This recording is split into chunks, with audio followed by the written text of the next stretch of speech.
Come in. Anyone who wants to come in, you gotta come in. I can't do it for you. So this is about having squirrels, obviously. Come on in if you're gonna come in. You guys, you're all screwing around over there. Come on. Come on, dudes. There you go. Yeah. Come on. Oh, you're gonna go up there? Come on, Tony. There you go. Having wild squirrels in your life and doing this whole thing, it's like being trapped in Groundhog Day and Cujo all wrapped up into one.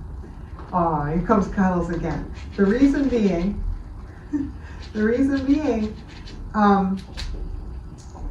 you go through, like, she's a perfect example. Cuddles was gone for like 8 months. I was sure she was dead. I was blaming myself for not moving her in, for not recognizing she needed a home. That was before I had cabins.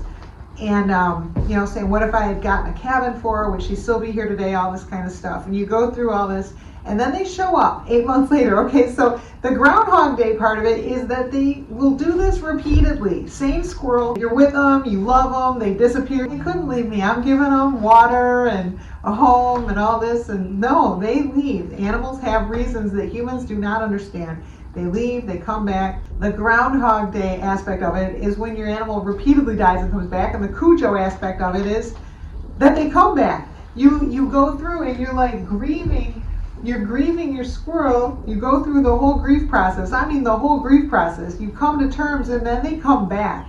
And you're just like, it's so hard because then you don't know how to like grieve them, and then they're back. It is the biggest, it screws with you. It screws with your mind. Like, so anyway, the reason I say all this, I'm going through one now that is different than the others because this one, instead of the squirrel having come back to me, I found her. I think I've talked on here before about Black Bear, little Black Bear, and how when I was on the roof and construction workers came, she started alerting like crazy that, bad guys were coming for me and possibly trying to scare them away, because that's what I would do when there were hawks getting near her. I would start clapping and screaming to get them away. I think she was doing the same thing. She was high on a tree just alerting like crazy because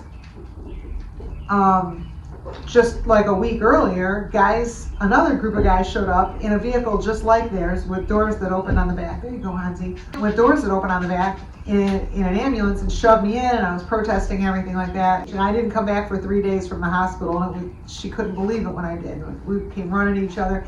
I never would have thought that squirrel would leave of her own volition. But I thought, no, wait, would she leave me when she was pregnant? Like, I thought, the pumpkin seeds, they love the pumpkin seeds when they're pregnant. And she knew I would give her the pumpkin seeds. And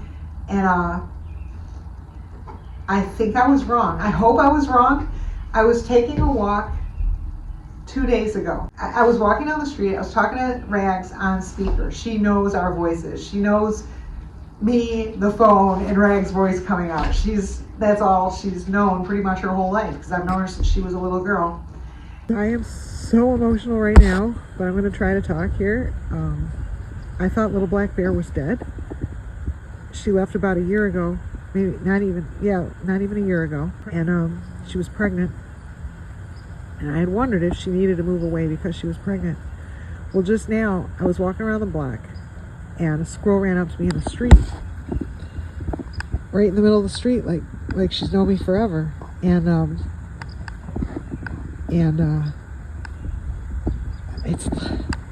it's got her hair in her tail. It's little Black Bear. She heard my voice. I was talking to Rags and picking up glass. Apparently she lives back in here now, which I don't blame her. Great if she found a way to get away from the hawks and sustain in here. So she moved away from the hazelnut food supply. I see her. Where is she? Here. There she is. She had the single white hair on her tail that always indicated her. Here, little Black Bear.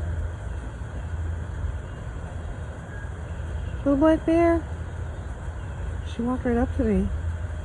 Like she's known me forever, which she has. Little Black Bear, come here, sweetie. Come here, little Black Bear. She just walked up to me like it was nothing. we were in a hawk situation is why she couldn't come to me. So here we go. Hey, little black bear. Oh my God, there's her white bear. I love you so much, sweetie.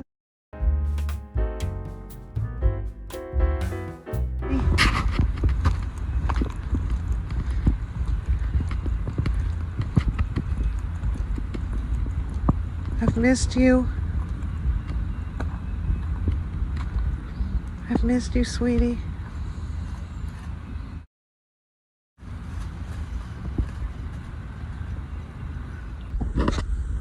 I just can't get over this.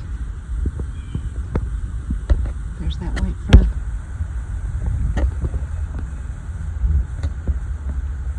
How do I go home now? Oh man, these people are gonna wonder why I'm hanging around their house, you know?